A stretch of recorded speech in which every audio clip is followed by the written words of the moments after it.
Hey guys, welcome back to We Watch Movie. Mike here, and we are lucky motherfuckers today. We have two wide release movies that are both original, non-tied to IP, non-sequel, non-remake movies in theaters today. One because of Nicolas Cage, and that is The Unbearable Weight of Massive Talent, something me and Jay know nothing about. And the other is Robert Eggers' The Northman, a Viking quest epic. A Viking epic quest. A quest of an epic abs. Skarsgård. What I'm trying to say is this. I'm going to review both of these movies for you guys today, and both, I will tell you right now, are worth watching. Spoiler free on both of these, so don't worry. Just enjoy it. And please click the subscribe button because we have an unboxing coming out either tonight or tomorrow. Our next live stream is going to be Monday night. We're going to do something really fun. Tons of movie stuff, tons of fun shit to do on this channel. So please subscribe, like, and just, close your eyes and feel around a little bit. Honk, honk! All right, Unbearable Weight of Massive Talent is the first one we're going to talk about today. Now, this movie's awesome because it treats Nick Cage like Nick Cage needs to be treated, which is a national fucking treasure. No pun intended. I don't know what's going on with Rotten Tomatoes or what world these Rotten Tomatoans are living on. Like, the movie's getting positive scores, but if you read the reviews for this, it's like they don't understand that we all love Nicolas Cage. It's very confusing. Like, they say things like any amount of Nick Cage is too much Cage, or Nick Cage is more endearing than ever, if he was endearing ever at all. And I'm like, what the fuck are you smoking, Rotten Tomatoes? Where I live, we treat Nick Cage like the goddamn treasure that he is. So the start of the movie is my favorite. And if you don't know the plot, it's Nick Cage playing himself in this meta world of Nick Cage where he's struggling with his career, he's struggling with a divorce, he's trying to connect with his teenage daughter. He gets paid $1 million to go to this guy's birthday party, a huge fan in Pedro Pascal. But when he gets there, he becomes best friends with the guy. And the next thing you know, he realizes he may be tied to a big drug cartel, and the CIA forces Nick Cage to work with them to get this guy arrested. So that's kind of the story of what's going on here. I know it's wily as fuck. But really, all of that dressing, all the action movie, wild CIA stuff is just a vehicle for us to watch Nick Cage tell this story about himself. Now, it's not really him. It's a fictional version of him. It's kind of like 8 Mile and Eminem. It is Eminem, but it's not. Some things have changed. And that's kind of cool, but I mean, the meta stuff is so good, it makes you really just wish Wes Craven was still around to appreciate it, because you know that he would. But the best part of the movie for me is the beginning, because you're just watching Cage live this weird version of his life, and it's fascinating. Like, he's struggling with his acting. Everybody's telling him he's taken too many movies, and he's almost speaking to the audience. He's like, I'm sorry if that's my job and that's what I'm supposed to do. It's really fucking awesome. And there's great Nick Cage stuff all the way through it. The Nick Cage-isms that we all love. It's not like in one of those movies where you can tell the director was like, hey Nick, just do some crazy Cage shit because my movie sucks. He's being wild at certain times, but he's being endearing. He's just being an amazing fucking actor, which is what he is at times. And he's amazing in the movie. You'll get all the Cage stuff you love for it. And again, doesn't feel forced. But the beginning's great because you're watching him it's like watching Nick Cage navigate his life, which is fascinating because he's a fascinating dude. He goes around and he keeps fucking stuff up. He's fucking stuff up with his wife, with his daughter. You feel for him. There's a really touching story arc between him and his teenage daughter that actually choked me up a couple times in the movie. They did a really good job of all that. And then that's the first act of the film. Now, the second act of the film gets going, and this is where Pedro Pascal comes in, and you get a whole different movie because now it's a buddy film. These two realize that they hit it off, and it's like watching Leonardo DiCaprio and Brad Pitt running around Once Upon a Time in Hollywood with just like this childlike glee in their eyes, getting fucked up and talking about movies. It's great. And that stuff is just absolutely perfect. The first act's awesome. That part's awesome. It's natural. It feels good. Pedro Pascal is amazing. That dude's underrated anyways. And just a really fun buddy film at that point. Now, when they have to turn to the plot and the devices of the plot, it's actually an obligation, not an asset. It takes you away from just having fun watching these two. But the movie even kind of jokes about that because they're writing a script together at one point, that it has to go somewhere. So they have to have some reason to push it forward. But it does take away from it. And it does that thing where they don't want to sacrifice the tone of the film, but then they want to make it an action film. And the action's fine. It's okay. But I always feel like a movie like True Lies did this best. They could walk that line of comedy, but have the action feel scary and actually like good and super entertaining. The action in this feels kind of like a comedy movie that has some action in it. You know what I mean? It doesn't walk that line that well. It's not bad by any means, but it's just, you're never really like on the edge of your seat, like, oh my God. You're still like, oh, I can't wait for the next funny line in the movie. And there are some really funny lines in it too. Like there's some stomach laughing going on in the theater. And I really appreciate that because comedies just don't exist anymore for the most part, you know? So that was really nice to enjoy in the theater and have the whole theater cracking their fucking asses up at, I'm Nick Figgin! Woo! Cage!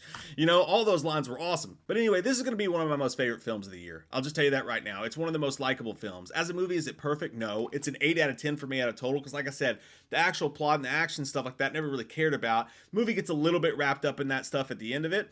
And then it kind of has to wrap up like the Nick Cage stuff kind of quick.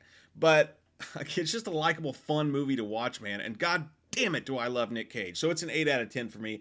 Absolutely recommend it. You should see it immediately. And it's going to have great rewatchability to it. I will watch it probably several times as soon as it comes back out. So absolutely go see The Unbearable Weight of Massive Talent. It's fucking awesome. And it kind of... And if you're a huge Nick Cage fan, by the way, it spans all these movies, and you're just going to love it. Like, Face Off's probably the one that's mentioned the most, and I appreciate the shit out of that. So definitely watch that one. Okay, so Robert Eggers' The Northman. Now, we live in a world where nobody wants to accept that two things can be true. You know? I think that's part of our problem while we're always fighting with each other. So hear me when I say this. I think Robert Eggers is a perfect example of that. I think Robert Eggers is a little bit overrated by Hollywood and everybody. At the same time, I also think it's true that Robert Eggers is a really good director and he's got a great future. And I'm really stoked that he's a little overrated because that means that, like Jordan Peele, who I also feel is a little overrated, is able to get original projects into theaters and funded well. So fuck yeah, let's overrate the shit out of more people. You know what I mean? I'm not mad at him. That's just my personal feeling. I think we blow some of the stuff up they do a little bit. But I'm just telling you right now.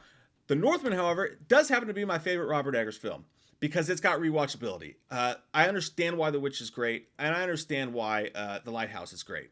But for me, neither of those are anything I really am excited to go back and watch again. This is a little bit different. So with that being said, The Northman is a kick-ass war/vengeance/revenge film in the vein of like Gladiator or The Patriot or Braveheart. And it's a good film. Also, I don't like it quite as much as I like those films, and I'll get to why.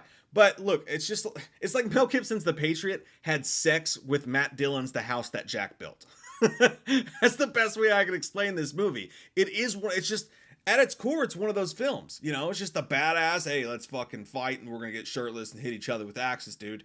And then on the other hand, it's still Robert Eggers. Like, you can feel that coming off of it. You're still going to get a scene where Willem Dafoe's half naked in a fucking tunnel smacking his ass with a tree branch and making weird noises. I think he wanted to be true to his authenticity for the times and the fucked up shit that happened back then.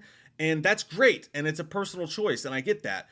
But in those other movies, when your hero overcame it all at the end of the day, you know, and it's the same story, you know, a guy back in the olden times gets fucked over royally and has the people he loved murdered, and all that, and he has to overcome all that. In this case, though, it wasn't quite that rah, fuck yeah, I'm super rooting for this guy moment at the end of it, because it's some of the things they have Amlet do and what happens throughout the film. So, you know, you don't get that.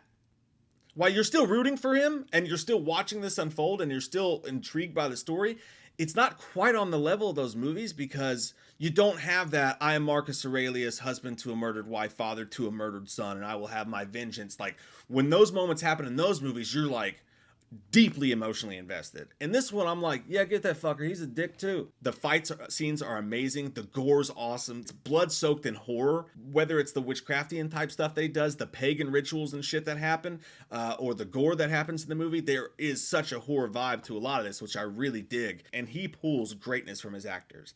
Everyone in this movie was just top fucking notch, with the standouts being Nicole Kidman, who played his mom, and Claes Bang, I don't know if I'm saying his name right, but he was awesome. They were the standouts, but Skarsgård was great. The entire cast was amazing. Ethan Hawke's badass in everything he does. That man could sell a ketchup popsicle to a woman in white gloves. What movie is that from? Comment down below.